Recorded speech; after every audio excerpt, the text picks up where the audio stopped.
killed, including the gunman during that rampage at Miller Coors this afternoon.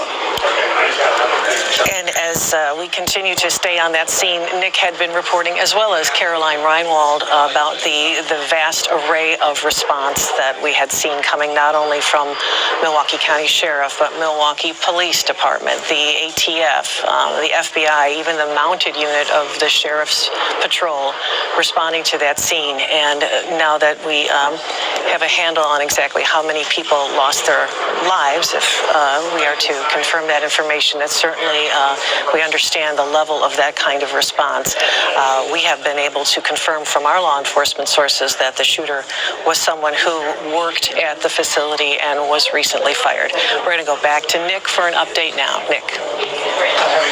Right, and again, we're learning from that local hospitals have also been put on mass casualty lockdowns. I'm not sure what the extent of that would mean, although I assume it means that they, again, just like the situation here with all different rescue crews and police departments and fire crews responding here, that they have their staff available to respond to that if needed. So that's certainly something that they are doing. Again, we're hearing, according to the Journal Sentinel, as many as 7 people killed in this situation.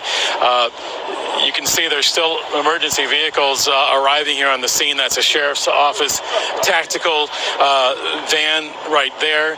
We've seen the ATF on scene. We've seen the FBI. We've seen U.S. Marshals, all of them responding.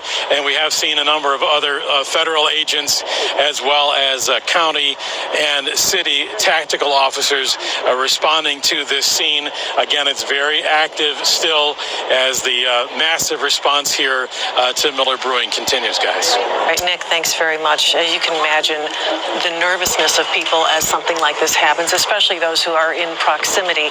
And Caroline Reinwald has more on that. Right, Caroline is outside at another part of the complex right now. Caroline, I understand you're standing there with a parent. They have a child who goes to Story Elementary School, which has been on lockdown. Yeah, Story Elementary School here next to us has been on lockdown. This parent just showed up. Sir, you said your name was Ryan. Your son goes here. Can you tell me what they have been telling you as parents? I just pretty much got a phone call from a friend of mine in the neighborhood, said that a shooting had gone down and the school's on lockdown, so I took off of work on the east side, came over here as quick as I could, seeing if I can get them out of here and talk to the police, and now I'm, gonna head over there and try to get them out of there. They said you can try to pull them out of class if they'll let them go, so I'm trying to get them out of there as soon as possible.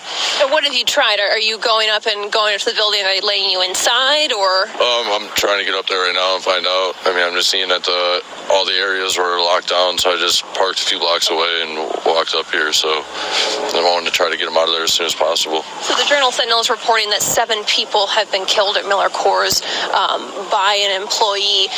As a parent whose son goes to school just blocks away, I mean, you must be terrified about that. Yeah, definitely. I mean, it's kind of horrifying. I mean, it's already not the greatest area, and then for something like that to happen, just people trying to go in and out of school, and then people going to work, it's kind of terrifying.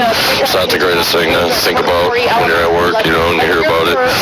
So I just kind of want to do what I can and try to get them out of there, and get them home.